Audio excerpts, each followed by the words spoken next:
President Trump is about to leave Washington for a trip to Europe. He lands tonight in Warsaw, where he'll meet with the presidents of Poland and Croatia. Then he'll go to Hamburg, Germany for the G20 summit on Friday and Saturday. Mr. Trump will meet with Chinese President Xi and Russian President Putin in the German city. He says those countries need to further isolate North Korea. Chip Reid is at the White House. Chip, good morning. Well, good morning. The G20 summit is a meeting of 20 of the world's most powerful economies. President Trump's first appearance at the summit comes amid increased provocations from North Korea, and that is likely to become the focus instead of the world economy. There could be no greater privilege than to serve as your commander-in-chief. At a 4th of July celebration for military families, President Trump thanked American troops serving at home and abroad. We do have challenges, but we will handle those challenges, believe me. The biggest challenge right now, that North Korean missile launch.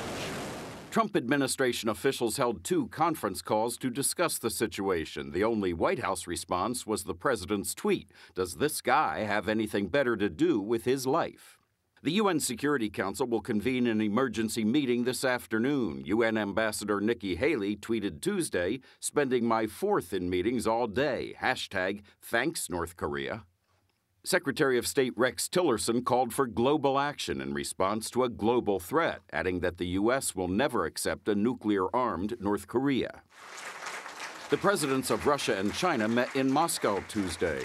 The 2 called for a freeze of both North Korean nuclear testing and joint military exercises by the U.S. and South Korea, which are further flaring tensions in the region. At the end of the day, the Russians and the Chinese just don't care. It's not their problem.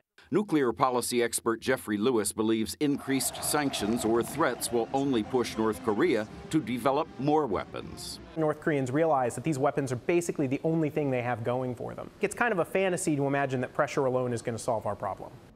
President Trump has pressured China to convince North Korea to stop developing nuclear weapons, and he is reportedly deeply unhappy that China is dragging its feet. Gayle? All right, thank you, Chip.